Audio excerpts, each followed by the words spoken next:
before letter writing, we had done the poem Snow of Dust, written by Robert Frost. Now this is the second part of the poem Fire and Ice, written by Robert Frost, and Robert Frost was an American writer. He had won many prizes, and being an American writer, his work, his poems were not first published in America but in England. Right? So he first got the name and fame in England, and then his poems were again after that published in America. So Robert Frost is an expert in depicting rural life and the human nature. So in the first part of the poem we had seen how a small little thing can change the mood of a person. Here in Fire and Ice we are going to study what is the poet really want to talk about. Fire and Ice, we know what, if I ask you what is fire, you will be knowing the meaning of it, you will tell me even the meaning of ice.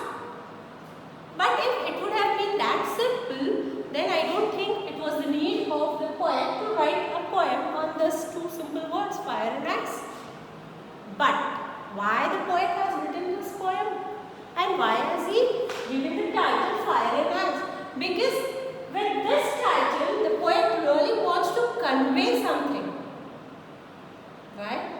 So here he has used these two things as an image for depicting something. Right? Now let's read the poem. Some say the world will end in fire. Some say in ice. From what I have tasted of desire, I mourn with those who favor fire. But if it had perished twice, I think I know enough of hate to say that for destruction, ice is also great and would suffice. Right? So this is what is written. Now, again going to the first line, some say the world will end in fire. Yes. Being a human being, he might have been thinking many times that someday the world will really come to an end. Right? And then when we have this thought that the world will come to an end, the immediate second thought would be how it will come to an end. What would be the reason for it to come to an end? So here the poet says that some say the world will end in fire. Right? Now here, what does this fire depict? It depicts the desire. Right? What does this depict? It depicts desire, greed of human being. So, how the world would come to an end? It would come to an end because of the desire or the greed of human being. And some say in ice. So what does ice here symbolize? It symbolizes hatred. Hatred.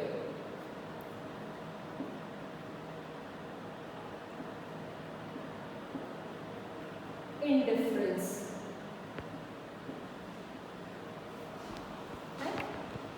Now, fire is something burning, right? Which would really cause a lot of pain to somebody. So, the world would really get to an end if people become very greedy, if their desires don't stop. And connecting it to the present scenario, if you see how human beings, they are becoming greedy, how they are encroaching on the forest land, we are expanding, the forests are coming to a limit, and we are expanding ourselves. We are cutting the forest, deforestation is going on, we are making their industries, using it for the residential purpose, for the fields and this and that. So the greed of a man is not coming to an end, right? And it's going on and on. So now, this is what warming. Right? When you think of global warming, what is happening? Why is it happening? It's again due to the greed of a human being. So, the desire which is endangering the planet Earth is the desire, the greed of a human being, and because of which we are again and again instructed to try out the methods that would save our Mother Earth. The world will be saved. Now, some say in ice is hatred. People are becoming intolerant of each other. The countries are like they hate some countries so much, right? So this is what hatred, indifference. You don't have the sympathy. You don't try to feel the pain of others. You are cold. When we don't feel something about others, that means what? We are just cold. That is ice. Our hatred, our indifference has become so strong that we don't think before hurting somebody, before destroying, before fighting a war against people. The terrorism and all this. These are all examples of hatred, examples of indifference, which again is trying to create a threat to the world. And maybe someday the world will come to an end because of this hatred and this indifference. Okay? So let's go to the next slide. From what I have tasted of desire, I hold with those who favor fire. So the poet says, as much as I know about the desire of a human being, so he agrees with the people who stand on the side of the fire for the world to come to an end. Right? The poet is saying there are two sides. And the people are on the two sides. One side is agreeing that the world will come to an end because of the fire. That is the desire and the greed. And the other side of the people, they are of the view, they are of the idea that the world will come to an end surely. But it will come to an end because of hatred and indifference. So the poet says, as much as he has known the world, as much as he has known human being, he is in favor of the people who say that world will come to an end because of the fire, that is the desire. But if it had perished twice, perished if it has to get destroyed or come to an end.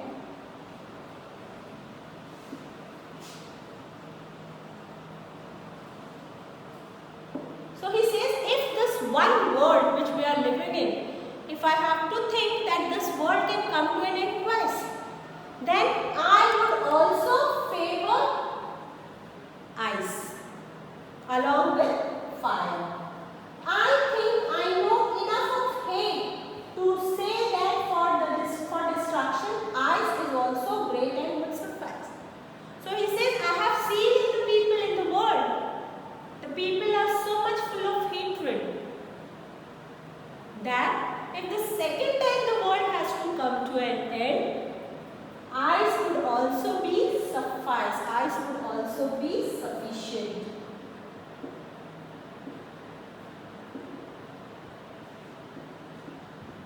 To bring the world to an end. Right? So this is what the poet also feels, that these two things, hatred and desire, are alone enough to bring the world to an end. We don't need to fight big wars, nuclear weapons, and all these things are not needed. But a hatred for a human being towards another human being, or a desire of getting something which other people have, is enough to bring the world to an end. So this is what the poet is expressing through this.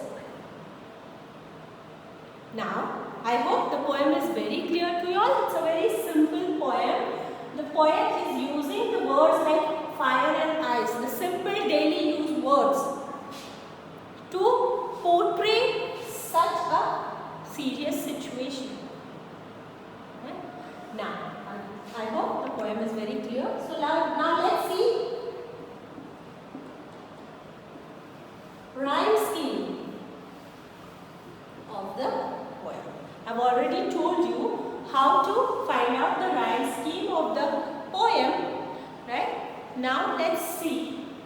If I go to the first line, some say the word will end in fire. Suppose this is the first word fire, and I label it as A. So how do I find the next line? Next, some say in ice. So fire and ice, they are not rhyming. I'm just erasing the words from meanings from here so that you don't get confused, right? And we can write the rhyme scheme of the poem. So fire and ice does not rhyme, so that is A. Let's name it as B. Next, coming to the third line, from what I have tasted of desire. Fire and desire, they are rhyming. So again it will become A. Right? Coming to the next line, I hold with those who favor fire. Fire, desire, fire, all are rhyming.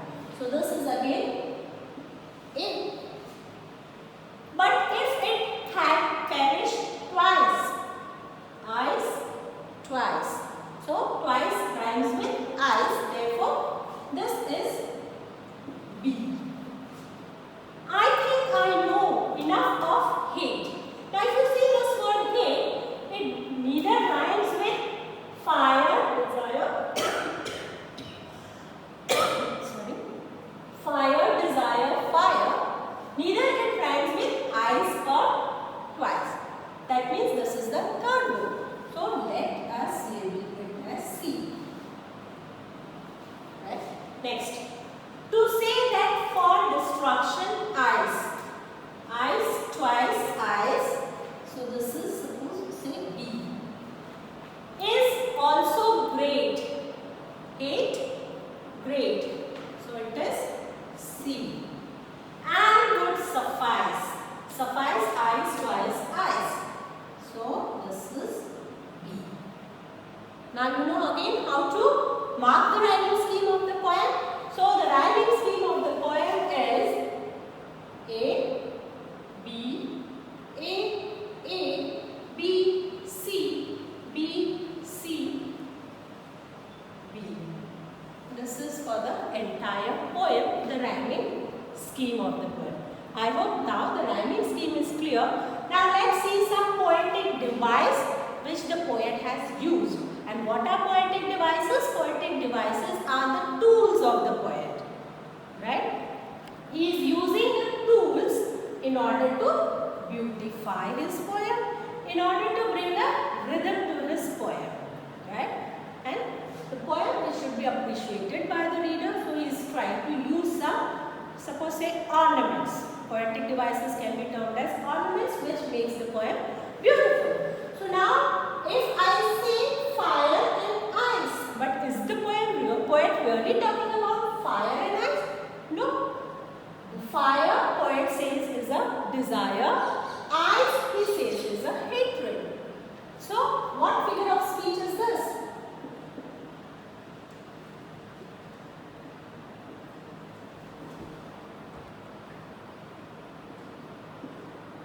So first is metaphor, where he is considering fire to be greed or desire, ice to be hatred or indifference. Right? So this is what is metaphor. Using one thing instead of the other. Right? Now, next is alliteration.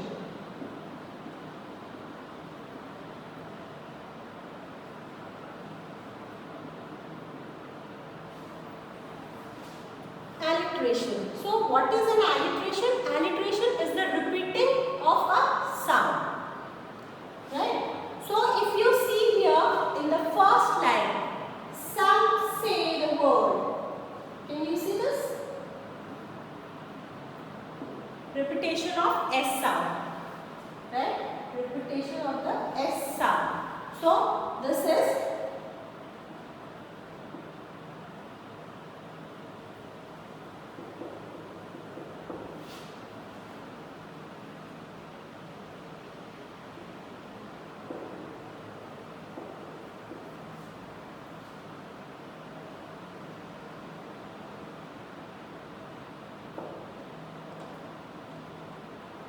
repetition of S sound in the first and the second sound. Second line is alliteration.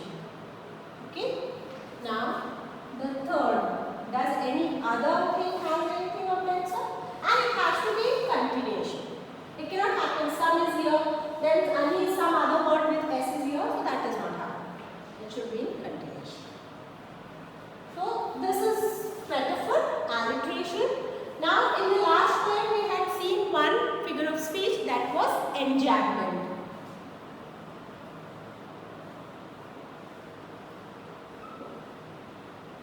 Enjambment. What did I say? What is an enjambment? Enjambment is where the punctuation marks are not used in the poem. Right? And in the previous poem, The Snow of Dust, in that poem we had seen there was no punctuation mark right from the beginning, and only at the end of the line there was a full stop. But here we find the punctuation marks are used.